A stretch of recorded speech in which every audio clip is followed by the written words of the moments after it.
Natalia, si vous devez faire votre psychanalyse, je vous en prie, mettez-vous sur le divan. De Gaulle n'a jamais voulu commémorer le débarquement en Normandie parce qu'il avait été mis à l'écart du débarquement en Normandie par les Alliés. Ça dévoile la réalité des rapports de force. C'est que la France, à l'époque, n'était évidemment pas une des puissances qui avait gagné la guerre. Elle s'est raccrochée à un train dont elle n'était certainement ni la locomotive, ni même les premiers wagons. Au fond, Staline méprise de Gaulle. Il peut être impressionné par le bonhomme, parce que le bonhomme était assez impressionnant. Mais je pense qu'il ne méprise pas forcément le général de Gaulle, mais il méprise la France, clairement.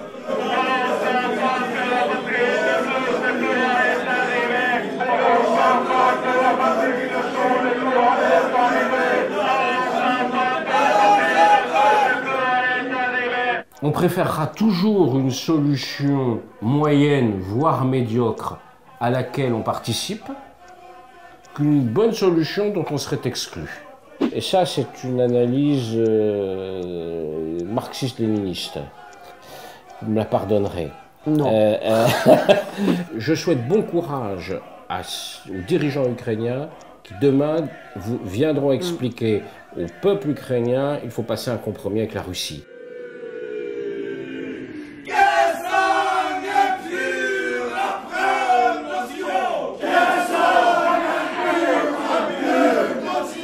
Puisqu'on est dans une séance de psychanalyse, moi je peux me confesser, moi-même j'ai longtemps pensé qu'il fallait trouver un compromis avec la Russie et que c'était la voie de la raison.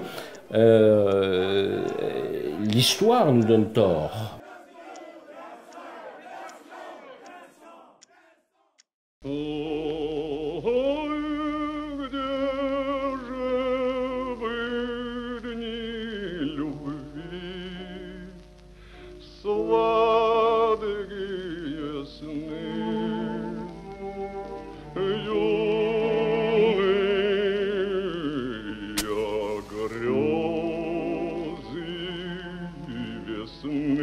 Jean-Dominique Merchet, on est à la librairie du Globe, la librairie russe de Paris.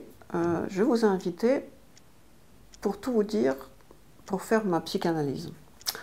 Plus exactement, pour faire une analyse du moderne. Le modernisme, c'est une tentation d'expliquer ces complexes intellectuels. J'en ai un par rapport à la France. Je n'ose jamais en parler en public parce que je sais que c'est un territoire glissant. Donc, vous me pardonnez si je dis des âneries.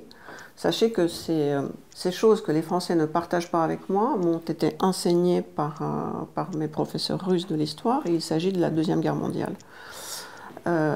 Parce que j'ai remarqué que dans l'analyse de la guerre d'aujourd'hui, les Russes sont très sévères avec la France et j'ai l'impression que eux aussi, quelque part, c'est pas tant la situation sur le front russo-ukrainien qu'ils jugent, mais une victoire faussée que la France s'est appropriée après la Deuxième Guerre mondiale. Alors, qu'est-ce que vous pensez pourquoi la France s'est retrouvée parmi les 5 pays qui ont gagné la guerre, elle qui a capitulé, qui a créé un gouvernement, et elle n'était pas forcée de le créer, c'était l'Assemblée nationale qui a créé ce gouvernement. Quelle est la raison et pourquoi c'était pas, par exemple, la Norvège, hein? Pourquoi c'était pas la Yougoslavie, pourquoi c'était pas la Grèce, par exemple? Alors nous voilà vraiment tout de suite au cœur du sujet. Donc, Natalia, si vous devez faire votre psychanalyse, je vous en prie, mettez-vous sur le divan, parlez librement, je suis là pour vous écouter et essayer de décoincer tout ce qu'il y a de coincé. Je vais jouer au Dr Freud. Une flamme sacrée monte du sol natal et la France enivrée te salue maréchal, tous tes enfants qui t'aiment et vénèrent tes ans. À ton appel suprême, on répondu présent, maréchal, nous voilà. Non, nous voilà vraiment... en fait, vous posez une question qui me préoccupe également, peut-être à mon tour de me mettre sur le divan, depuis très longtemps. C'est la question du rapport de la France à la Seconde Guerre mondiale, à 1940. Et je pense que pour la France, comme pour la Russie d'ailleurs, nous avons un rapport avec cette période, avec ce que les Russes appellent la Grande Guerre patriotique, ce qu'on appelle la Seconde Guerre mondiale, un rapport obsessionnel. Les Britanniques l'ont aussi. C'est d'ailleurs sans doute une des causes du Brexit. Il faut dire que les événements ont été pour tous nos pays absolument considérables à ce moment-là. Mais bon, trêve de bavardage pour vous répondre. Pourquoi la France est dans le camp des vainqueurs en 1945 alors qu'en 1940 elle était au fond du trou? Ça tient à un homme et au génie absolu d'un homme qui est le général de Gaulle. Le général de Gaulle, quand on lit attentivement son appel du 18 juin, qu'est-ce qu'il dit? Il dit la France vient d'être battue militairement par une force mécanique, c'est le terme qu'il emploie, une force mécanique supérieure à la sienne. Et il fait le pari, qui est un pari fondé en raison et en argument, il fait le pari qu'une force mécanique supérieure pourra vaincre les Allemands. Et c'est évidemment ce qui va se passer. Son analyse est une analyse froide, lucide, une analyse géopolitique, une analyse économique. Il comprend que l'Empire britannique, que les Américains qui rentreront dans la guerre, il en a la certitude, qu'un jour l'Union soviétique elle-même rentrera dans la guerre contre l'Allemagne, alors qu'à l'époque, le 18 juin 1940, il y a le pacte germano-soviétique. Et donc il y a une alliance, le terme est peut-être trop fort, mais en tout cas il y a un compromis entre l'Allemagne nazie et l'Union soviétique. Il comprend que ce compromis n'est pas dans la nature des choses, parce que il ne peut pas durer entre les ambitions impérialistes de l'Allemagne, son anticommunisme profond et la nature même du système communiste stalinien et l'existence de la Russie, fait que de toute façon ces deux grands pays, l'Allemagne et l'Union soviétique, vont finir par s'affronter. Bref. Donc il fait une analyse, il comprend ce qu'il va se passer, ce qui va vraiment se passer à partir de 1941, donc un an et demi plus tard, lorsque l'Allemagne attaquera l'Union soviétique le 22 juin 1941, puis lorsque les États-Unis rentreront en guerre à leur tour à la suite de l'attaque de Pearl Harbor en décembre 1941, et Hitler déclare la guerre à l'Allemagne juste après. Donc il comprend ça. Et il comprend que l'Allemagne va perdre la guerre. Parce que, comme en 1914-18, l'Allemagne n'a pas les moyens économiques, humains, politiques, militaires de gagner cette guerre. Ça, c'est un coup de génie de comprendre ça le 18 juin 1940, parce que l'armée française vient de s'effondrer.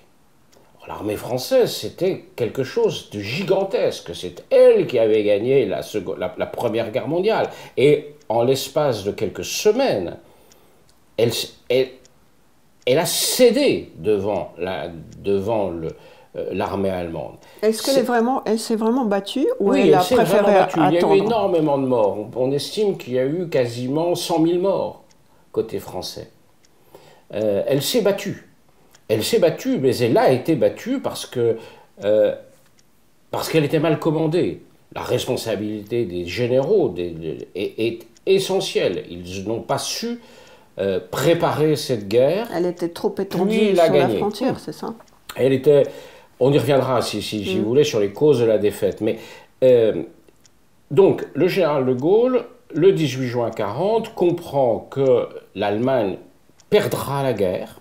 Il ne sait ni quand ni comment, et il a vraiment, je pèse mes mots, le génie de dire il faut que le jour de la victoire des Alliés, donc de l'Angleterre, des États-Unis, éventuellement de l'Union soviétique, la France soit dans le camp des vainqueurs. Et tout ce qu'il va faire, de 1940, du 18 juin 1940 jusqu'en 1945, sera de faire que la France soit dans le camp des vainqueurs. Ce n'est pas un appel à la résistance héroïque, au combat.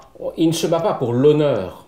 D'ailleurs, les premiers Français, ceux qui vont être les Français libres, qui arrivent à Londres, viennent le rejoindre en lui disant « Bon, général, on vient vous rejoindre parce qu'il faut sauver l'honneur de la France, il faut, même si c'est perdu, on se sera battu jusqu'au bout et on fait quelque chose d'héroïque. » Et il leur explique « Non, non, non, non, vous n'avez rien compris. Vous n'avez vraiment rien compris. On va se battre parce qu'on va gagner. C'est pas un combat, c'est pas un baroud d'honneur. On ne fait pas ça pour... On fait ça parce que la France, c'est-à-dire moi, général de Gaulle, incarnant la France, nous allons être dans le camp des vainqueurs. Ça, c'est un coup génial. Dans l'histoire de France, je ne connais pas de moments... je connais peu de moments aussi puissants que ça. Peut-être qu'on pourrait comparer ça à Jeanne d'Arc, mais c'est encore... Là, on est dans une toute autre histoire, mais c'est un des moments les plus incroyables de l'histoire de France, c'est-à-dire qu'alors que le pays est vraiment au fond du trou, qu'un homme ait ce coup de génie. Et ça va marcher, il va réussir. Alors évidemment, tout ça repose sur un grand mensonge, parce que c'est pas la France qui a gagné la guerre contre l'Allemagne. Elle y participe modestement. Mais d'où mon problème. Tout, évidemment, et on va y venir, mais tout va se reconstruire là-dessus, c'est-à-dire toute l'identité, la place de la France dans le monde et en Europe. Puis l'idée que les Français se font d'eux-mêmes. Puis les impasses dans lesquelles ce mensonge, parce que quelque part c'est un mensonge, va nous conduire à tous les problèmes que nous rencontrons aujourd'hui dans la difficulté qu'on a à se positionner dans les affaires mondiales. En gros, l'idée, si je devais de manière un peu caricaturale, je dirais qu'on joue dans une catégorie qui n'est pas la nôtre. On a un peu usurpé cette place, pour dire les choses un peu brutalement, peut-être trop brutalement, mais on a un peu usurpé cette place.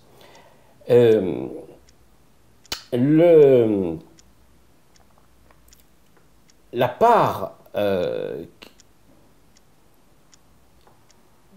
prenons un événement qui est un événement considérable dans la mémoire de la Seconde Guerre mondiale, qui est le débarquement 6 juin 1944 en Normandie. Le 6 juin 1944, les Alliés, anglo-américains et canadiens, mettent 150 000 hommes sur le sol français, en une journée. C'est une opération militaire exceptionnelle par son ampleur et sa réussite. 150 000 hommes en une journée sur le sol français. Les Français sont 177 sur 1,5 million.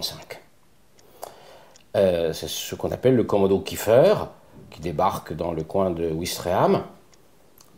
Et voilà ce qu'a pesé les Français le jour du débarquement. 177 hommes sur 150 000. Et évidemment, 1 pour 1000. on a fait de ces 177 hommes, dont j'ai personnellement connu certains, on en a fait des héros. Alors pas De Gaulle, parce que De Gaulle était lucide, parce que De Gaulle savait, d'abord c'était pas vraiment c'était une unité, il n'aimait pas, De Gaulle n'a jamais voulu commémorer le débarquement en Normandie, parce qu'il avait été mis à l'écart du débarquement en Normandie par les Alliés. Donc il n'a jamais été très allant pour dire regardez ce grand moment de l'histoire militaire, de la libération de la France. Il a mis l'accent sur d'autres choses, la libération de Paris, la libération de Strasbourg par la 2e division blindée. Il a choisi d'autres choses. Mais là encore, ça ont été des contributions modestes à l'effort de guerre, d'abord britanniques, et quand on dit britanniques, il faut y inclure les Canadiens qui ont joué des rôles importants, les Polonais qui étaient intégrés dans l'armée britannique, les Américains évidemment, et de l'autre côté, les Soviétiques qui ont réellement cassé les reins de la machine de guerre allemande. Donc on se retrouve dans le camp des vainqueurs pour des raisons politiques. Alors je me suis... il y a quelques années, je vais raconter une histoire parce que il y a quelques années, j'étais frappé par la référence permanente des diplomates français, des politiques français, des responsables, qui est de dire la France a un statut particulier au niveau mondial grâce à son armement nucléaire et à son siège permanent au Conseil de sécurité des Nations Unies. Nous sommes 5 à l'avoir, les Américains, les Russes, les Chinois, les Britanniques et les Français. Et je me suis dit, mais comment ça s'est fait? Pourquoi la France a un siège permanent au Conseil de sécurité des Nations Unies? Et j'ai commencé à faire le tour des historiens les plus éminents, des diplomates les plus éminents de notre pays. Je pense à des historiens comme Georges-Henri Soutou, Maurice Weiss, qui sont des éminences dans les relations internationales et l'histoire de cette période, à un grand diplomate très cultivé comme Hubert Védrine. Et je leur dis, mais est-ce que vous savez? Et tous me disent, non, pas vraiment. Bon. C'est très étonnant. Oui, mais moi-même, je réagis comme vous. Je me dis, mais quand même, vous savez. Et ils me disent des choses... En Russie, on avait une interprétation. Oui, ils me disent des choses guère convaincantes, à vrai dire. Et donc, je creuse. Et évidemment, on finit par trouver, en creusant, en cherchant, on finit par trouver. Au départ, la France n'est pas dans les 5, dans le P5, comme on dit en langage diplomatique. Il y a les 4 autres, mais pas la France. Ça se discute. Août, septembre, octobre 1944, dans les entretiens à Washington d'Humberton Hawks.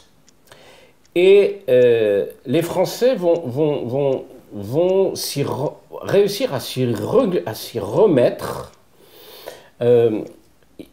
À l'époque, ce n'est pas le principal sujet. Le principal sujet dont ils discutent n'est pas le siège permanent au Conseil de sécurité des futures Nations Unies, qui sont en voie de création, mais toujours pas créées, mais les zones d'occupation en Allemagne. La France veut une zone d'occupation en Allemagne. Et les deux choses se discutent en même temps et en parallèle. Et finalement, ce sont les Britanniques, c'est Churchill, qui va peser et qui va convaincre les 3 autres, c'est-à-dire essentiellement les 2 autres, essentiellement les Américains et les Soviétiques, qui avaient une vision assez négative de la France, qui va les convaincre de dire il faut que les Français viennent. Il faut que les Français aient un. Et la vraie raison, c'est pas la puissance militaire de la France en 1944-45 qui ne pèse pas plus que la Pologne ou que le Canada. c'est son empire colonial. La France, en 1944-45, est à la tête du deuxième plus vaste empire colonial du monde, après celui des Britanniques. Et les Britanniques savent qu'ils ont en face d'eux des puissances qui sont des puissances anticolonialistes. L'Union soviétique, les États-Unis, la Chine. Et donc, ils font venir les Français dans ce P5. Et Staline répond par la Chine. Alors, Staline, pour répondre, il introduit la Chine. La Chine était déjà, puisque la Chine à l'époque était alliée des Américains. C'est la Chine, elle n'est pas communiste, la Chine à l'époque. Oui, c'est la Chine de Chiang Kai-shek. À cause de ça, c'est devenu l'empire. Enfin, c'est-à-dire que si je comprends bien, parce que les Russes donnent une version qu'il fallait pour les Américains une voix de plus à l'ONU. Ils ont pris la France. Staline l'a accepté à contre-cœur, mais il a imposé la Chine, qui était présentée par Taïwan. C'était Taïwan avant. Taïwan, c'est juste après. La Chine, c'est la Chine de 1944, c'est un gouvernement effectivement pro-américain. L'armée américaine soutient le régime de Chiang Kai-shek, qui est un régime nationaliste de droite. Mais c'est Staline qui a imposé la Chine, après que la France est entrée à l'ONU. Non, parce que la décision de faire entrer la Chine précède celle de la France. C'est Dumbarton Oaks en août-septembre, octobre 1944. La France, ce sera un tout petit peu plus tard. Et la France, ça va se décider en juillet 1945 sur un épisode un peu... donc ça se passe à la conférence qui crée les Nations Unies à San Francisco. Le ministre français des Affaires étrangères est Georges Bidault, il y va, et c'est pas acquis. Et là, ils vont faire, avec De Gaulle, ils vont faire de la bonne diplomatie. Les Français vont dire, bon, écoutez, c'est simple, si vous ne voulez pas qu'on ait un siège au Conseil permanent, un siège permanent au Conseil de sécurité, donc qu'on soit reconnu comme un des 5 grands, eh bien, on va prendre la tête de tous les petits États à l'Assemblée générale des Nations Unies. Et en gros, permettez-moi d'être direct, on va vous emmerder. Et là, ils discutent de ça avec le secrétaire d'État américain qui s'appelle Stettinius. Il y a quelques jours de discussion. Parce que le Brésil, par exemple, aussi disait, mais pourquoi moi je ne serais pas membre permanent du Conseil de sécurité. Après tout, on est un grand pays d'Amérique latine, enfin bref. Et au bout de quelques jours, les Américains disent, bon, okay, c'est bon les Français, vous n'allez pas nous... On vous prend au Conseil de sécurité des Nations Unies. Donc ça se joue vraiment, mais sur des trucs... c'est un épisode très peu connu des Français, qui et sur lequel il n'y a pas un livre de référence d'historien qui aurait... voilà, c'est étonnant. Et c'est ça peut-être qui me fascine le plus, c'est que sur un épisode aussi important pour le rang de la France, comme disait le général de Gaulle, pour la grandeur de la France, l'épisode qui donne naissance à ça n'a jamais été raconté, explicité de manière pour un large public, parce que au fond, eh ben ça dévoile, on parlait de psychanalyse tout à l'heure, ça dévoile la réalité des rapports de force. C'est que la France, à l'époque, n'était évidemment pas une des puissances qui avait gagné la guerre. Elle s'est raccrochée à un train dont elle n'était certainement ni la locomotive, ni même les premiers wagons. Et ça, eh ben, on ne veut pas le voir. C'est le non-dit de notre histoire. Oui, le problème, c'est qu'en Russie, cet épisode est décrit par beaucoup d'historiens. Et c'est vrai que, comment vous dire, j'avais du mal à accepter que la Russie n'était pas la seule gagnante de la guerre. Et par exemple, j'étais très très vexée quand pour je ne sais plus quel anniversaire, on n'a pas invité les Russes pour fêter le débarquement en Normandie, parce qu'on a dit les Russes c'était pareil que les Allemands. J'ai trouvé que c'était... donc j'étais un peu furax quand on parlait de la Deuxième Guerre mondiale, mais c'est vrai qu'il y avait aussi un tout petit... je ne sais pas comment on appelle ça, bataillon, Normandie-Niemen, qui étaient vraiment pour nous les héros. Ils étaient petits, mes parents sont enterrés dans le cimetière où sont enterrés ces pilotes. Il n'y a pas une école dans une ville, la plus petite ville en Russie, qui ne porte pas le nom de Normandie-Niemen. C'est vraiment des grands héros. Ils étaient 30. Même pas 30, parce qu'on compte aussi des traducteurs et des médecins. Et peut-être à cause de ça, on a coulé beaucoup d'encre sur le rôle de la France dans la guerre. Et puis, notre version, en bref, c'est que il y avait 25 000 de maquis, dont 19 000 c'était des Juifs et des Soviétiques emprisonnés, donc il y avait très peu de Français. La résistance par rapport à, par exemple, la proportion en Serbie. En Serbie, il y avait 1 million de résistants, tandis qu'en France, c'est quelques dizaines. La France qui s'est rendue au bout de... Oui, la France qui s'est rendue très vite, dont l'industrie a travaillé pour le Reich. Moralement, c'est pas possible. Et donc, si la France s'est retrouvée dans le camp des gagnants, la version russe, c'est qu'il fallait pour les États-Unis une voie supplémentaire dans l'ONU. Ils ont rajouté la France, suite à quoi Staline a rajouté la Chine. En fait, notre version, c'est ça. Ben, sur la Chine, je pense que c'est pas exact. C'est pas exact parce que ça ne correspond pas La Chine devient communiste, donc pro-soviétique, en 1948. Mais parce que Staline a donné... Enfin, c'est-à-dire qu'au fait, si je m'exprime bien, pour les historiens russes, il y a 2 drames après la Deuxième Guerre mondiale qui sont que la Russie sort en tant que vainqueur renforcée de cette guerre parce que elle n'avait pas tous ces territoires que la guerre lui a donnés, c'est-à-dire par exemple la Pologne qui était la cause du fait que la France et la Grande-Bretagne sont entrés en guerre. D'un côté, ils sont entrés en guerre parce que la Pologne était envahie par Hitler pour, à la fin de la guerre, la donner à Staline. Ce qui est pas juste. Oui, alors... Et en plus, on a eu les Soviétiques ont eu toute l'Europe centrale comme cadeau. Et en plus de ça, il y avait les Occidentaux ont fermé les yeux sur ce qui se passe en Chine, et du coup, la Chine est devenue rouge. Oui, oui. Parce que militairement, les communistes ont été plus forts que l'armée nationaliste. Ça veut dire que Churchill et Roosevelt qui sont les grands vainqueurs, ont renforcé le camp des bolcheviks parce que l'empire soviétique est devenu plus fort et indirectement, ils ont créé l'empire rouge qui est l'empire de la Chine d'aujourd'hui. Oui, enfin, s'ils avaient pu faire autrement, ils auraient fait autrement. Le problème, c'est qu'ils ne pouvaient pas faire autrement. Churchill, comprend très vite ce qui est en train de se passer. C'est pour ça qu'il a cette formule. C'est lui qui invente le mot de rideau de fer, le rideau de fer qui tombe sur l'Europe. Voilà, il sait que de toute façon, le rapport de force était tel que l'armée soviétique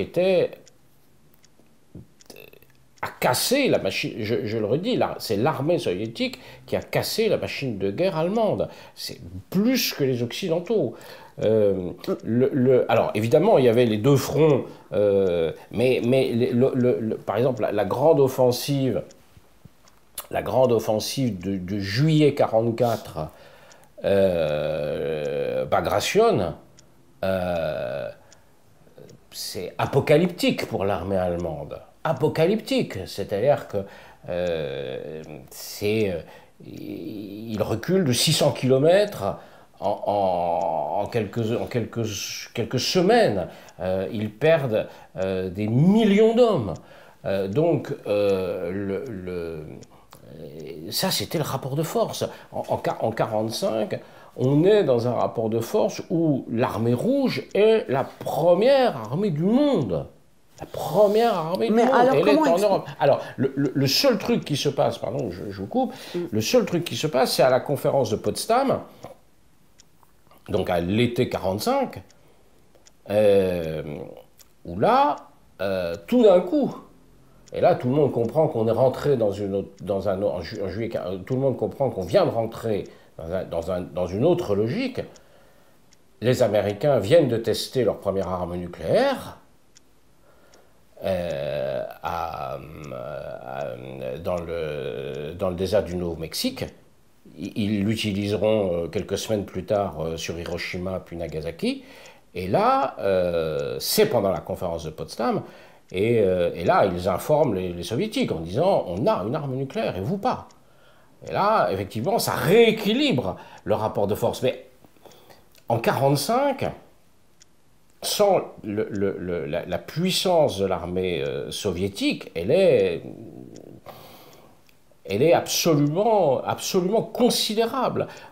Et donc, il fallait faire avec. Alors après, il y a eu la répartition géographique, c'est-à-dire qu'effectivement, les Soviétiques, c'est ce qu'on dit, on symbolise ça par la conférence de Yalta.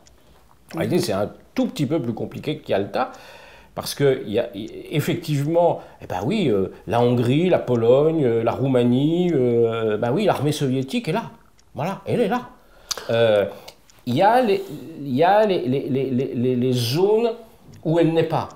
Même si les communistes sont forts, la France, l'Italie, avec des partis communistes très puissants, y compris militairement, parce que la résistance communiste en Italie et en France était très puissante. Enfin. Et puis, donc là, Staline sait très bien que ça restera dans le camp occidental.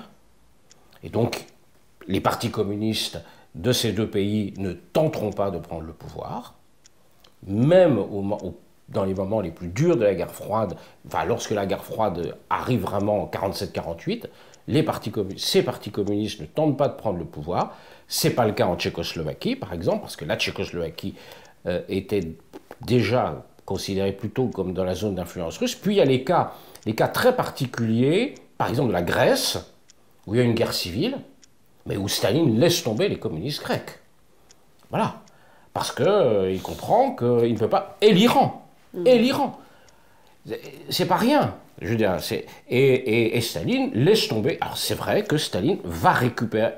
Il va perdre la Yougoslavie assez rapidement, parce que les Yougoslaves se sont libérés tout seuls. Oui. Les communistes yougoslaves se sont libérés tout seuls, sans l'armée soviétique. Et puis il y a la Chine. La Chine, qui évidemment en 1948 va basculer dans le camp soviétique, mais comme ils n'ont pas eu besoin des soviétiques. Mais vous êtes d'accord que s'il n'y avait pas cette magouille, aujourd'hui la Chine ne serait pas communiste? Ah si, bien sûr, parce que moi je pense que la Chine serait communiste, ouais, bien sûr, parce que la guerre civile chinoise avait commencé dès les années 20. Dès les années 20, il y a une guerre civile en Chine. Il y a une guerre civile qui oppose, on va dire, les communistes et les nationalistes. Ça va être compliqué par le fait qu'il y a l'invasion japonaise. D'abord en Mandchourie, puis ensuite dans tout le reste de la Chine, à partir de 1937. Mais donc il y a effectivement une guerre civile chinoise qui correspond à des caractéristiques chinoises. D'ailleurs, on verra très vite que ça se passe mal entre soviétiques et chinois communistes à partir des années 50, parce que le Parti communiste chinois, au fond, est dans une histoire chinoise qui ne dépend pas de celle de l'Union soviétique. D'ailleurs, on le voit, on est en 2022, il est toujours au pouvoir, alors que le Parti communiste de l'Union soviétique, lui, a disparu, l'Union soviétique a disparu depuis plus de 30 ans. Donc on voit bien que c'est des histoires indépendantes l'une de l'autre. Et les communistes chinois vont gagner, et ils vont gagner la guerre civile, contre les nationalistes de Chiang Kai-shek, qui vont évidemment, comme vous l'avez dit, se réfugier à Taïwan en 1948. Et pourquoi ils gagnent la guerre? Parce qu'au fond, ils appliquent une doctrine politique, marxisme, léninisme, tout ce qu'on voudra, le plus orthodoxe possible, mais à la sauce chinoise. Et la sauce chinoise, ce qu'on peut appeler le maoïsme,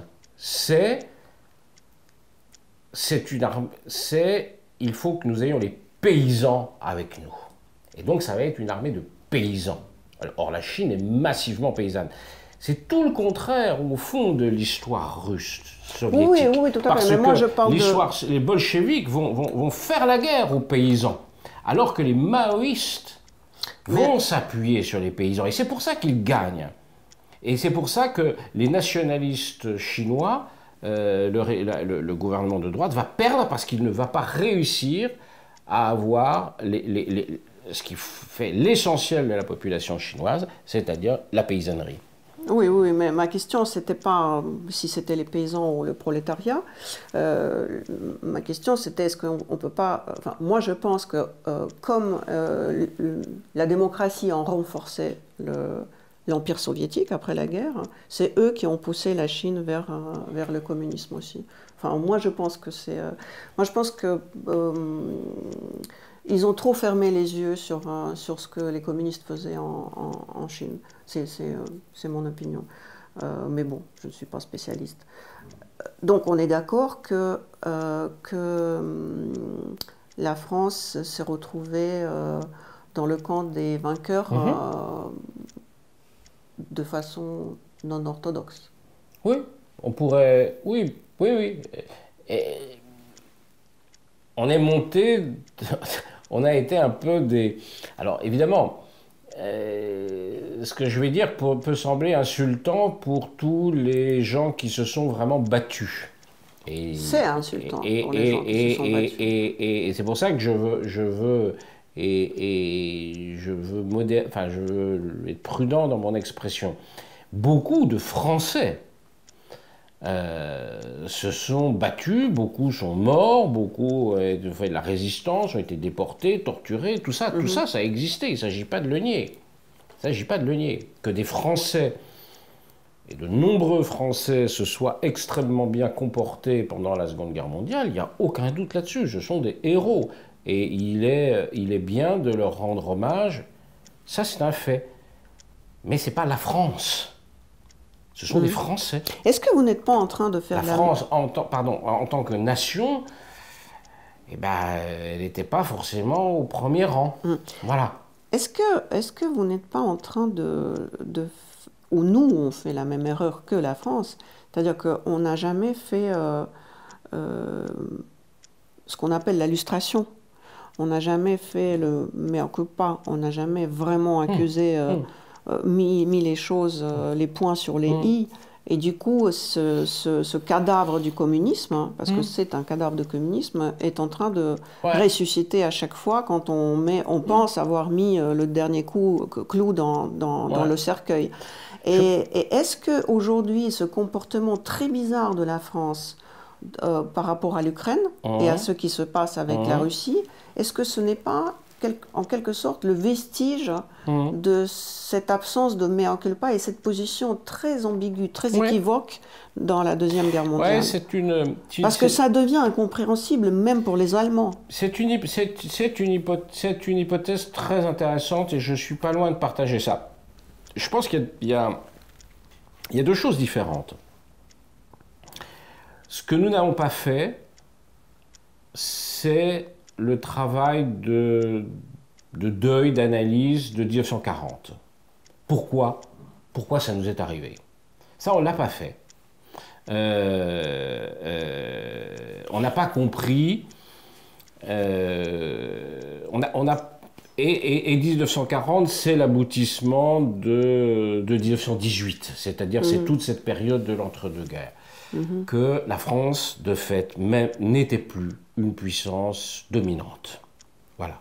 Depuis, en fait, la Première Guerre mondiale, la France n'était plus une puissance dominante. Et 1940, l'étrange défaite que décrit Marc Bloch, est le moment où ça explose aux yeux du monde. Bon. Ce travail-là sur le fait que la France n'est plus celle de Louis XIV, de Napoléon, et peut-être même plus celle de Clémenceau, ce travail-là, il n'a pas été fait en France. Clairement, il n'a pas été fait parce qu'on nous a raconté que nous étions les vainqueurs, grâce à De Gaulle. Merci De Gaulle. Merci De Gaulle nous met dans le camp des vainqueurs, mais il nous empêche de faire un travail d'analyse lucide sur la puissance que nous ne sommes plus. Ce que les Allemands, eux, vont être contraints et forcés de faire. Parce que non seulement ils avaient perdu la guerre en 1918, ça a été compliqué, ils n'ont pas fait ce travail après 1918. Les nazis reviennent, voilà, tout le monde. Et puis, ils recommencent en 1939-40, jusqu'en 1945, ils perdent la guerre. Et non seulement ils perdent la guerre de manière, comment dire, alors là, sans aucun détail, nuance et rien, mais en plus, parce qu'ils se sont comportés de manière criminelle, avec évidemment le génocide juif, mais aussi tout ce qu'ils ont fait, toutes les horreurs commises en Europe de l'Est et en Russie, enfin dans l'ex-Union soviétique, ils sont moralement à terre, sont moralement au fond du trou. Et donc ils vont être obligés de se reconstruire. Ça va être compliqué, ça va être long, mais ils ont fait ce travail. Et c'est pour ça, je pense qu'aujourd'hui, l'Allemagne est un pays qui est plus qui est un pays plus démocratique et plus que ne l'est la France, qui n'a pas fait ce travail sur sa propre analyse. Et d'ailleurs, le président allemand a su trouver des mots pour aller en Ukraine et faire le mea culpa par rapport au rôle de l'Allemagne dans l'intronisation de Poutine. Absolument. Ce que la France est loin de faire, parce que la France aussi était quelque part auteur de cette créature qui est Poutine. Ça, c'est le deuxième aspect. Mais je voudrais en terminer sur le premier. Par exemple, il faut attendre 1995, le discours de Jacques Chirac, 95, donc sur la Shoah. 50, pour dire oui, la France est responsable de la déportation des Juifs. Jusqu'alors, on disait ah non, c'est pas nous, c'est pas la République. Serge Klarsfeld. C'était insensé de tenir un discours comme ça. Donc, il fallait dire le courage d'un gaulliste, Jacques Chirac, de faire ça en 95. Donc ça, c'est bien. Donc on n'a pas fait réellement ce travail de comprendre que nous ne sommes plus une grande puissance et que nous restons. Alors, l'hypothèse que vous avancez est intéressante parce que, effectivement, dès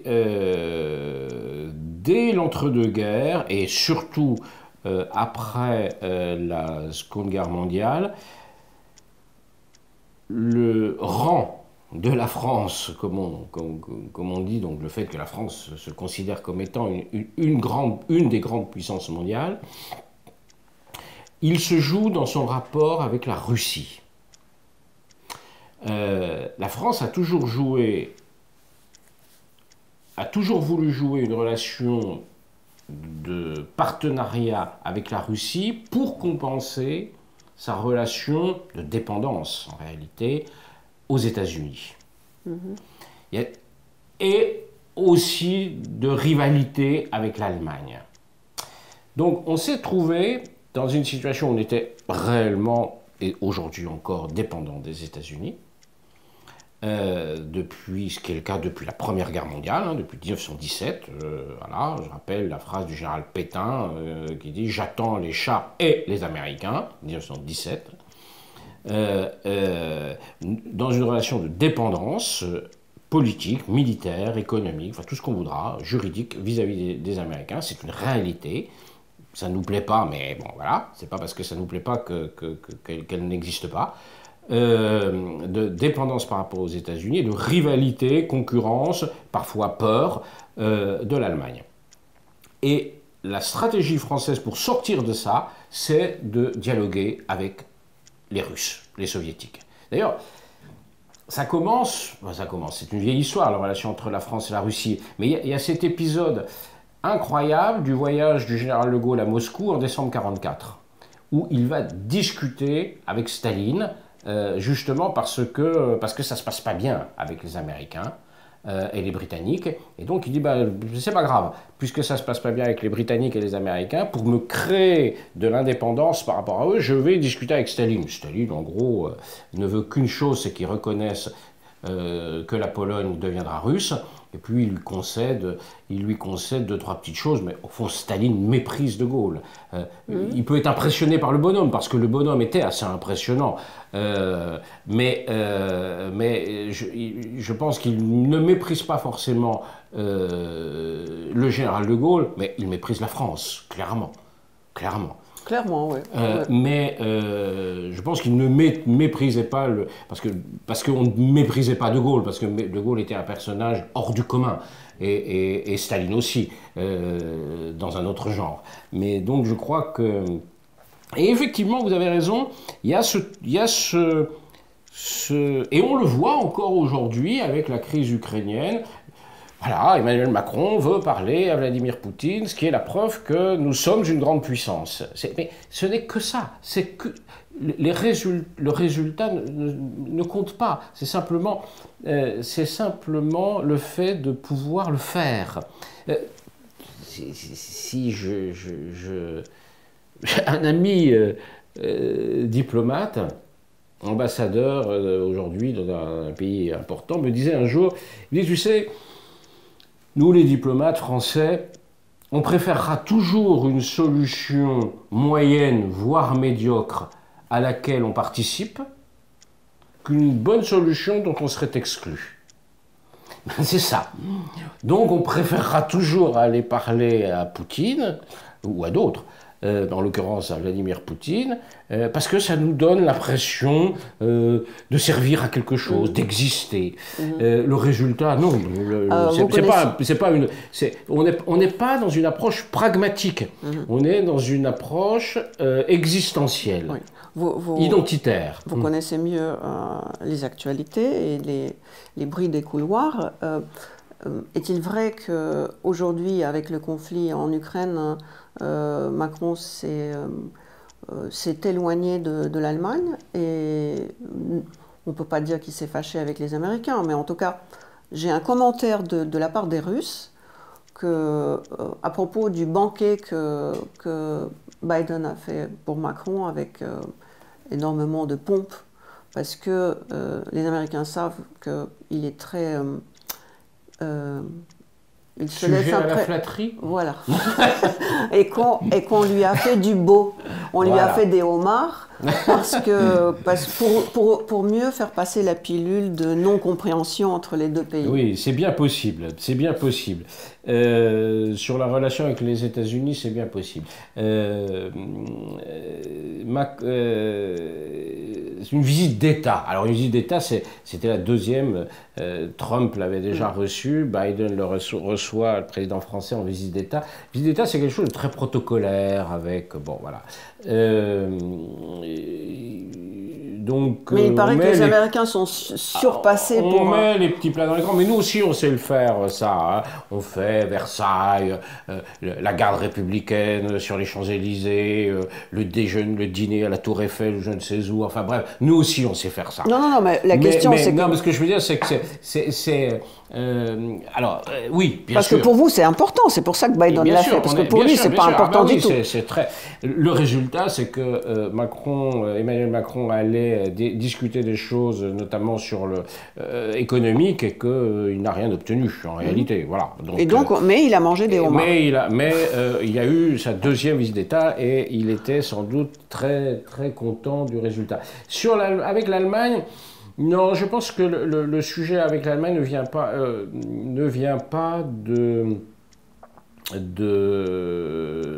l'Ukraine. C'est pas la cause. L'Allemagne est un peu dans la même situation que la France par rapport à la Russie. D'ailleurs, un peu en retrait. Et c'est juste, l'Allemagne se prend un gros choc quand même avec la crise ukrainienne, plus que nous. Est obligé de revoir un peu sa politique dans l'urgence. Oui. Le système allemand est plus compliqué que le nôtre, il est plus démocratique que le nôtre. Et donc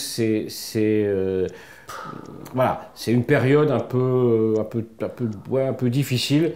Pensez-vous que puisqu'on est dans les mea culpa et des psychanalyses les uns des autres,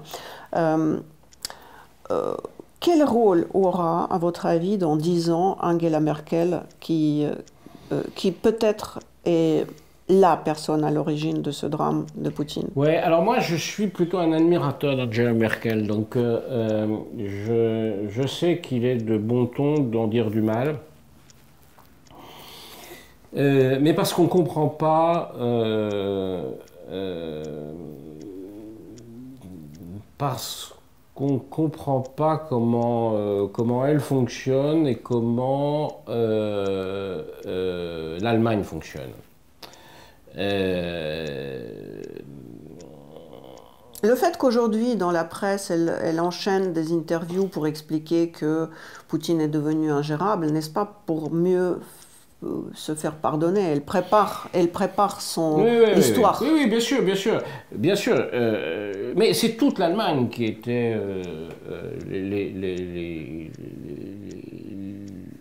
tous les partis allemands, peut-être pas les Verts, qui sont peut-être les plus nouveaux sur la scène, mais les socialistes, enfin, les sociodémocrates allemands étaient sur une ligne très proche de celle de Merkel. Non, Merkel, c'est quelqu'un de très pragmatique, qui est une conservatrice. Jamais oublié ça. Mais conservatrice dans le bon sens du terme. C'est-à-dire, c'est pas une réactionnaire, c'est quelqu'un qui, mais c'est pas quelqu'un qui a une vision, qui veut aller de l'avant, qui a c'est pas une réformatrice, par exemple. C'est pas du tout une réformatrice. C'est quelqu'un qui a toujours essayé de trouver le point d'équilibre de sa propre société et le point d'équilibre en Europe entre les différents, voilà, et qui s'est toujours placé au centre, voilà. Angela Merkel, sa carrière politique de femme d'État, parce que je pense que c'est une femme d'État, a été de chercher et de trouver le centre de gravité, là où on pouvait faire ce qui était acceptable ou pas acceptable par son pays. Voilà. Et donc, elle a pris parfois des décisions qui nous semblent brutales, mais qui ont été acceptées par la majorité de la population, que ce soit sur l'abandon nucléaire ou sur l'accueil des réfugiés. C'est pas sans conséquences, hein, énergétiques et politiques. Mais comment ni elle, ni Sarkozy, qui est allé en Géorgie signer les accords quasiment la Géorgie a perdu une partie de son territoire.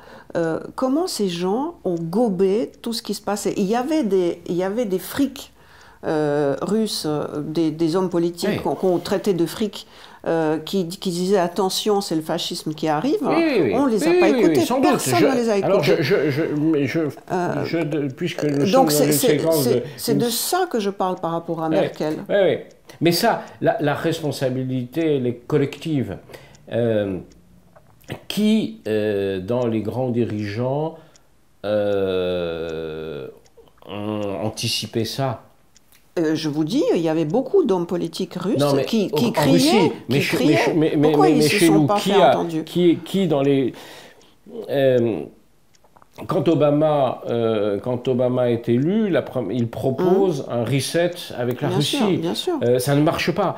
Donc, effectivement, puisqu'on est dans une séance de psychanalyse, moi, je peux me confesser. Moi-même, j'ai longtemps pensé qu'il fallait trouver un compromis avec la Russie et que c'était la voie de la raison. L'histoire nous donne tort, voilà. L'histoire nous donne tort. Mais voilà. Mais c'est vrai que les présidents... Alors,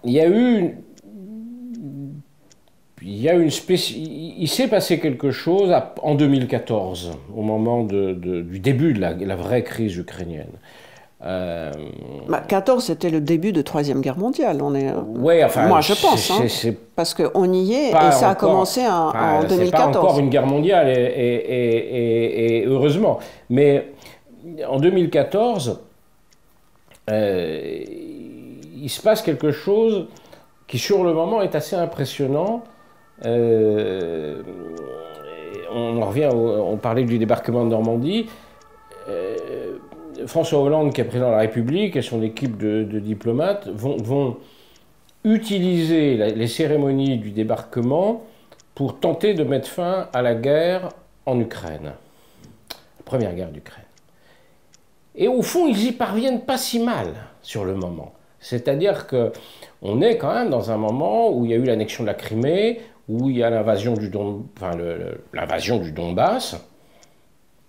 en tout cas le séparatisme soutenu par la Russie du Donbass.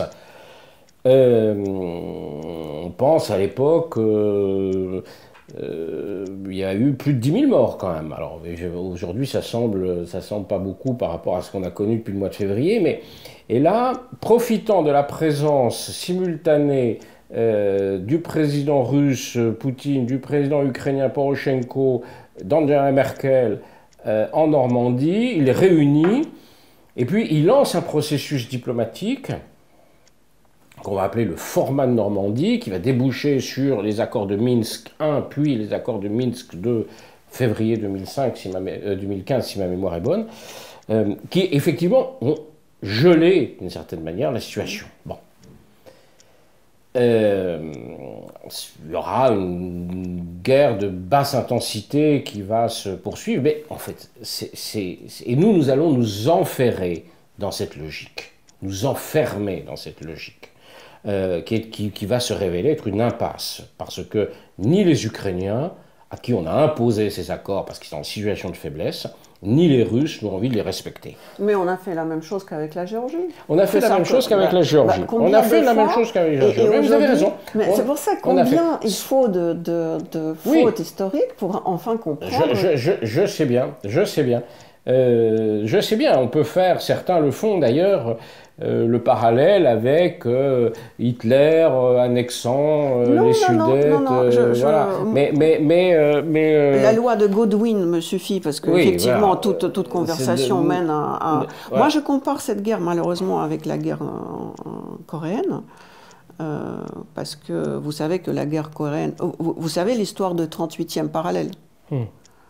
Parce que la Corée est coupée en deux sur le 38e parallèle. Vous savez d'où ça vient? Oui, bien sûr. Bah, c'est une histoire russe. Non? Et chinoise?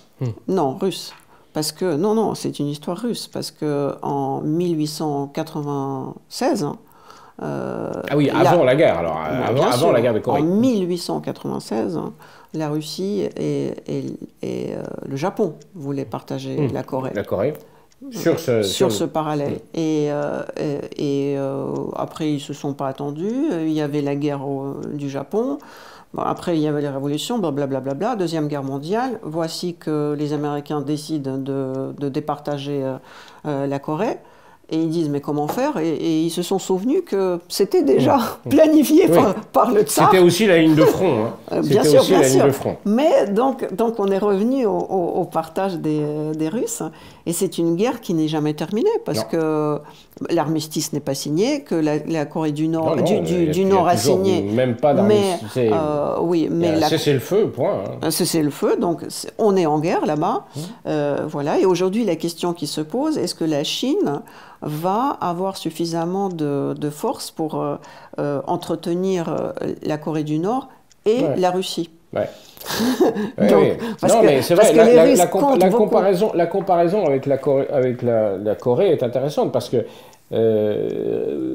ça peut être malheureusement une évolution, même si j'ai du mal à le croire, mais c'est en tout cas un des scénarios possibles de l'Ukraine. C'est-à-dire que à un moment, les choses se gèlent.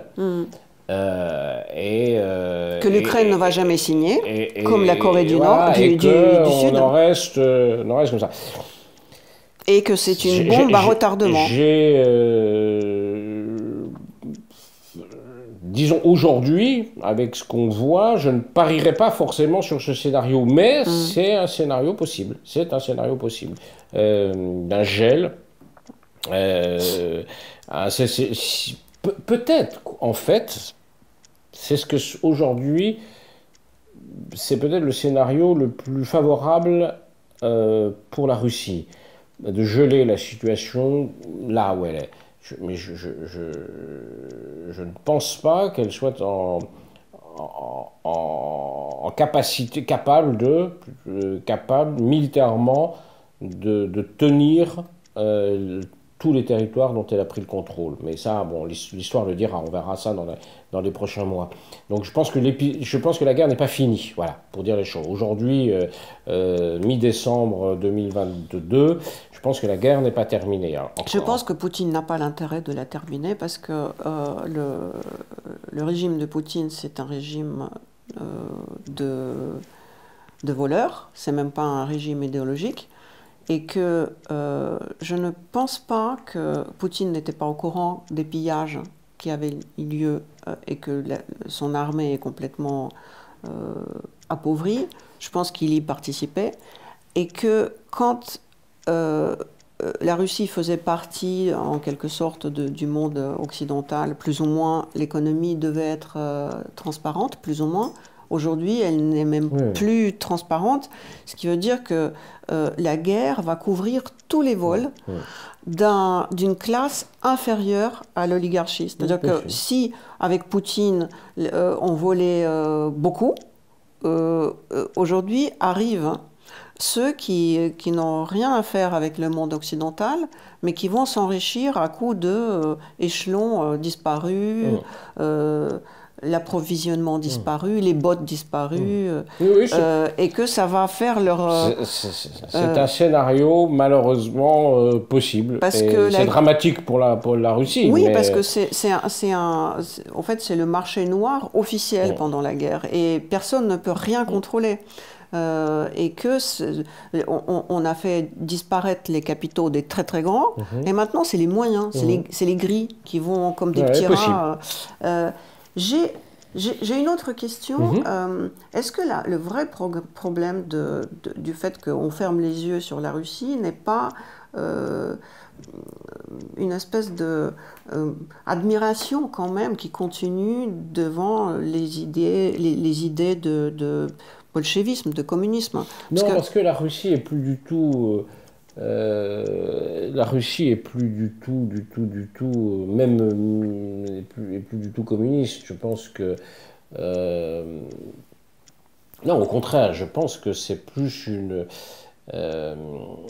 fascination pour un régime nationaliste, autoritaire, conservateur, que pour un régime communiste.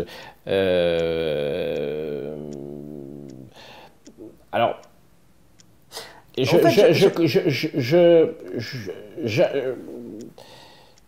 J'ajouterais autre chose. Et ça, c'est une analyse marxiste-léniniste. Vous me la pardonnerez. Non. Pour un certain nombre de gens de gauche en France, donc j'exclus tous les gens de droite très nombreux de gens de droite qui soutiennent et admirent la Russie. Mais je vais parler que des gens de gauche. Eux réfléchissent en termes marxistes-léninistes sur la contradiction principale et les contradictions secondaires. Pour eux, la contradiction principale, elle est avec le capitalisme et l'impérialisme, donc avec les États-Unis. Et ça, c'est la contradiction principale. Après, il y a tas d'autres contradictions qui peuvent intervenir, mais bon, dans la confrontation, encore une fois, en utilisant le jargon marxiste-léniniste, classe contre classe, la contradiction principale, elle est avec les États-Unis. Là, je parle par exemple de Mélenchon, ou je parle d'un certain nombre de gens autour du monde diplomatique, ou dans cette tendance politique française. Et donc, par principe, par positionnement politique, on ne peut jamais être du côté de l'ennemi principal, qui est les États-Unis, incarnation du capitalisme impérialiste, ce qu'on voudra. Donc, ça veut dire que on ne peut jamais se ranger de ce côté-là. Donc on doit se ranger chez les gens qui contestent l'ordre américain, capitaliste, impérialiste, libéral, néolibéral, enfin tout ce qu'on a. Donc ce qui fait qu'effectivement, on retrouve des gens qui vont toujours avoir plus de complaisance pour la Russie, la Chine, des nationalistes arabes.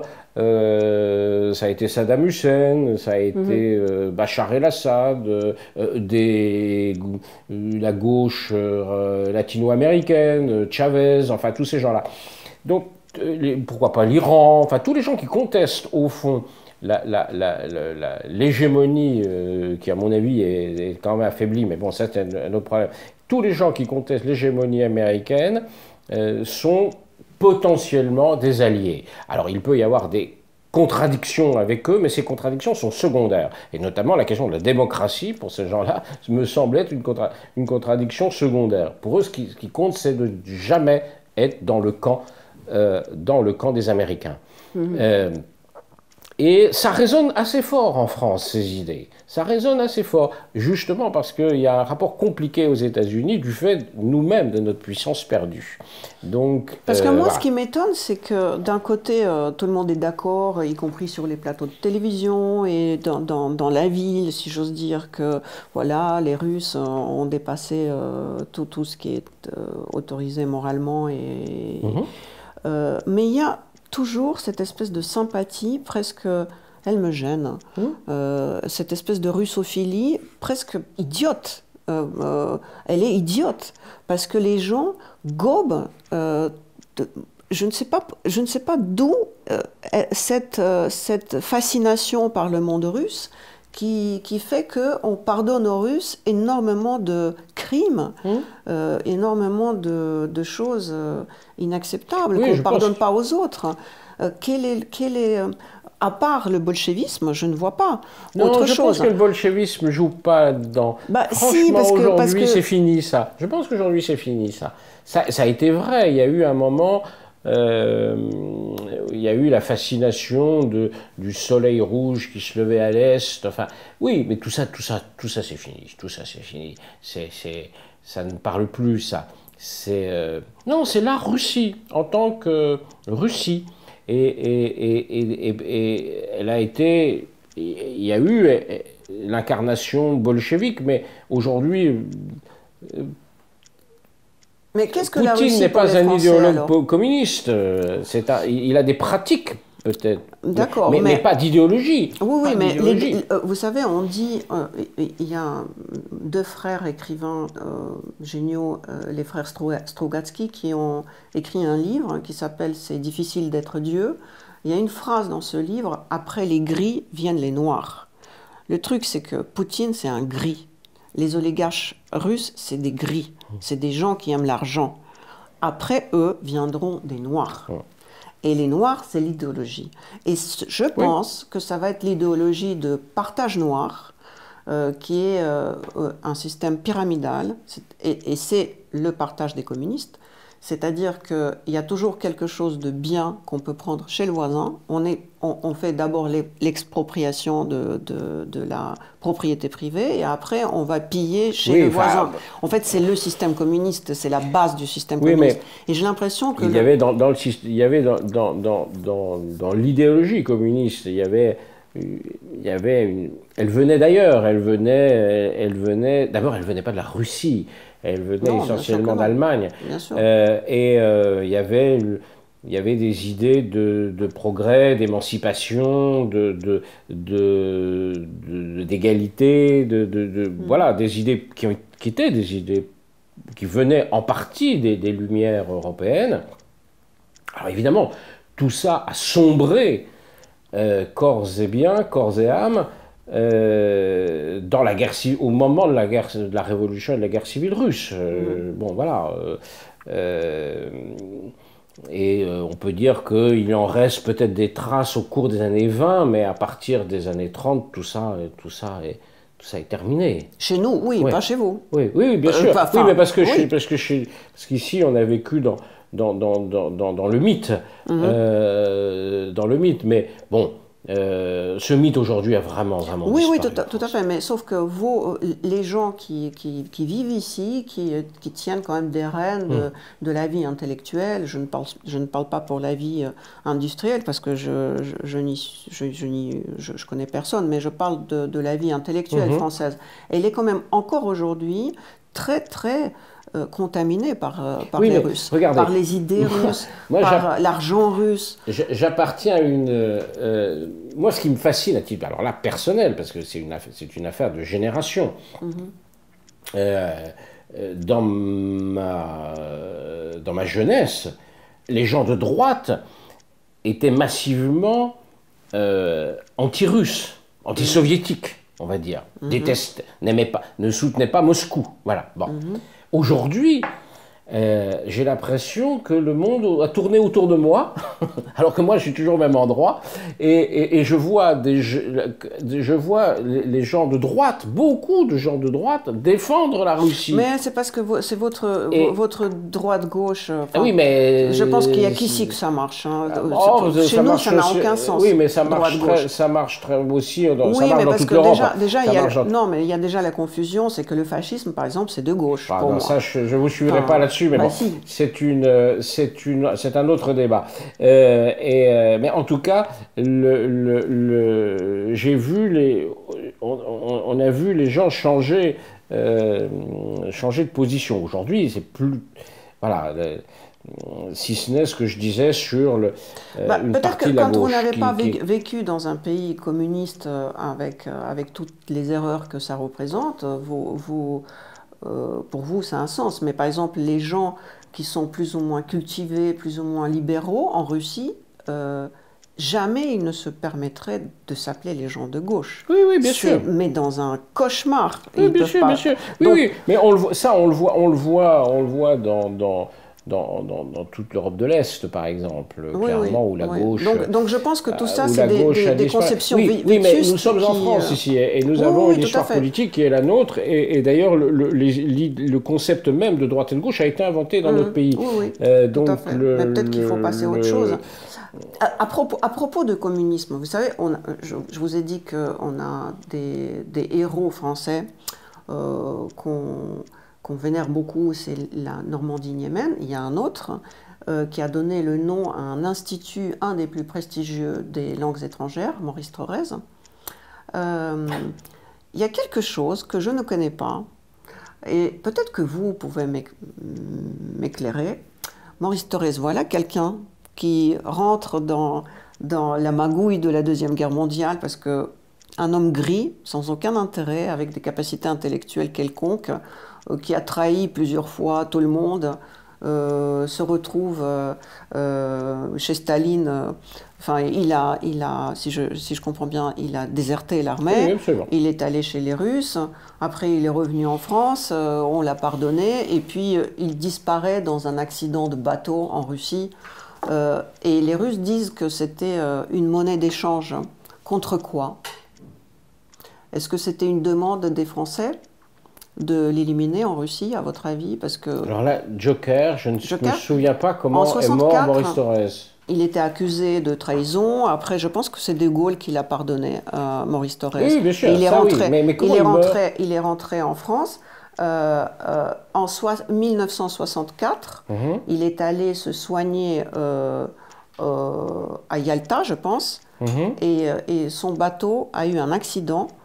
Et il est mort sur le bateau. On a dit que c'était une crise cardiaque. D'accord. En 65, De Gaulle s'est fait réélire. Donc, les Russes disent qu'on a éliminé Maurice Thorez parce qu'il est devenu dangereux avec ses idées communistes et que c'était... franchement, je n'ai pas d'éléments là-dessus, mais je me méfie toujours des théories du complot. C'est-à-dire, je ne crois pas aux théories du complot. Vous venez de me dire que si la France s'est retrouvée dans le camp de vainqueurs, c'était... Ah non, c'est pas un complot. Ah bon? C'est pas du tout un complot. C'était un deal? Comment on appelle ça? Ah non, c'est de la très bonne politique. Ah bon? C'est de la bonne politique, c'est pas un complot. Personne, c'était au vu et au su de tout le monde. C'était pas un complot. Un complot, c'est quelque chose de caché, c'est quelque chose qu'on manipule caché. C'est pas de la manipulation, De Gaulle a fait de la bonne politique. C'était pas un complot. Non, non, je ne crois pas. C'est un deal, mais vous êtes d'accord, c'est un deal. Un deal. Même pas un deal, non, même pas un deal, c'est simplement de la bonne politique. C'est simplement quelqu'un qui arrive à imposer une solution parce qu'il est le meilleur.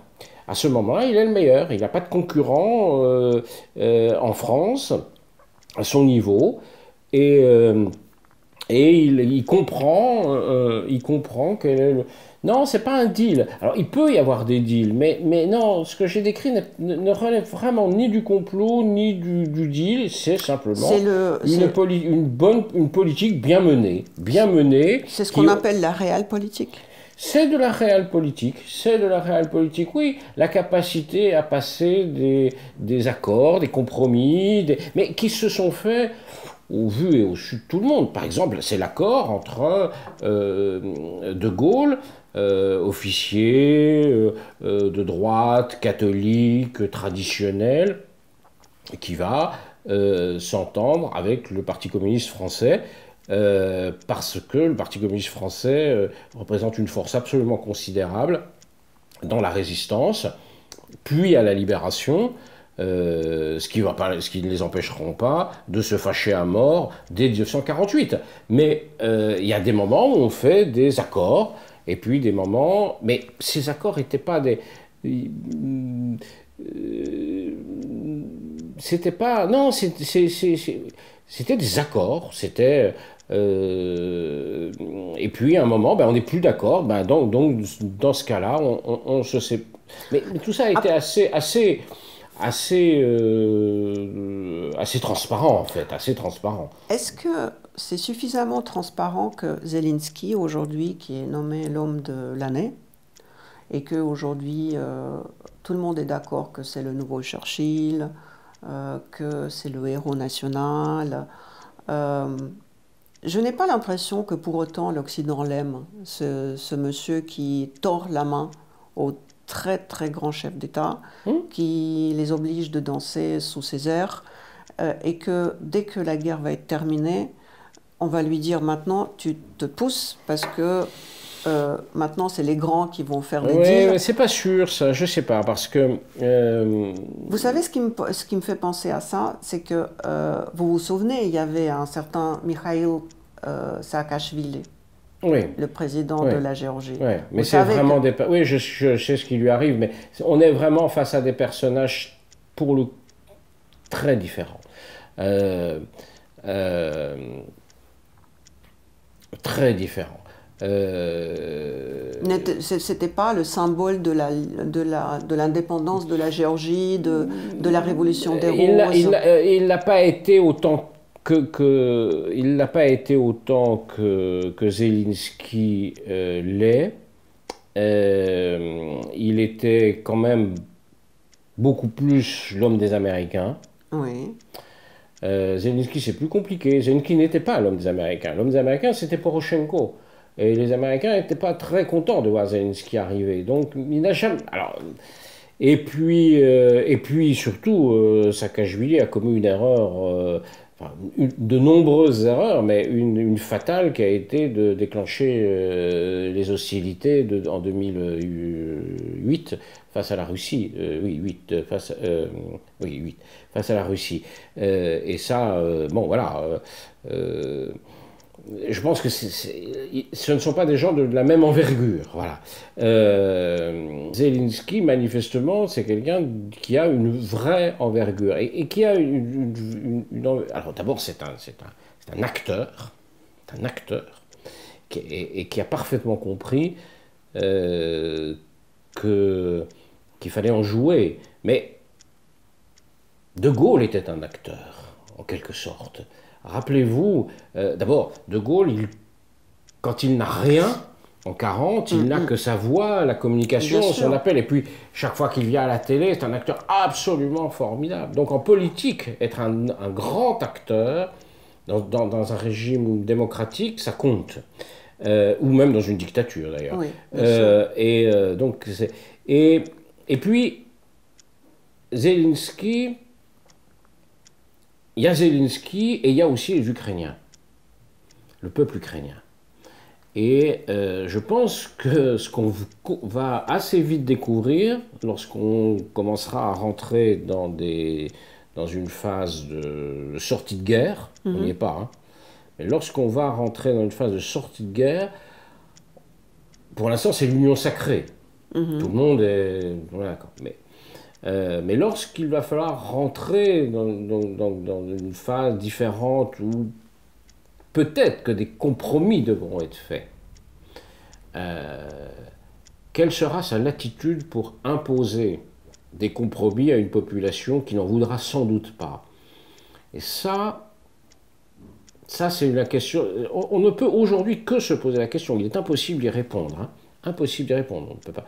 Mais moi, je pense que ce que je crois, c'est que les Ukrainiens, ce à quoi on a assisté là, c'est en caricaturant, c'est à la naissance, enfin en tout cas, oui, à la naissance, comment?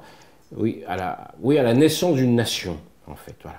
Non, mais ça, tout le monde est d'accord. Moi, donc, ça, c'est incontestable. Et donc, je souhaite bon courage aux dirigeants ukrainiens qui demain viendront expliquer au peuple ukrainien il faut passer un compromis avec la Russie. Ça, je leur souhaite bien du courage. Bien sûr, bien sûr. Mais je pense que ce n'est pas fait. Ma question, ce n'était pas comment ça va se passer entre l'Occident et les Ukrainiens, c'était quel sera le sort de Zelensky, qui est un parfait trickster. C'est-à-dire que je le compare avec Saakashvili. Je pense qu'il ne sait pas, aujourd'hui il est très fort, mais il ne sait pas avec quelle méchanceté il va faire payer son arrogance, parce que l'Occident, je ne pense pas que l'Occident va lui pardonner son arrogance. Peut-être. Et parce que là, ça va être aussi on n'y est pas. La réelle politique. On n'a pas le... On n'a pas le... Et puis il y a un autre aspect, c'est que réponse à ça.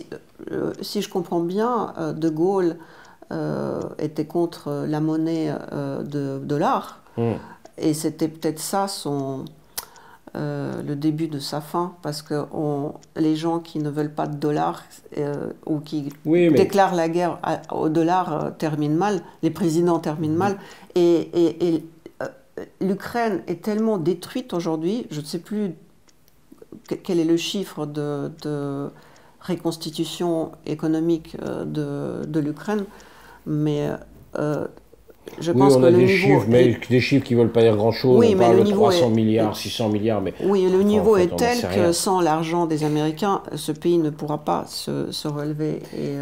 Oui, mais je crois que l'Ukraine est très pro-américaine, en fait. Oui, bien sûr. Donc ce sera un peu comme la Pologne, ce sera pas des...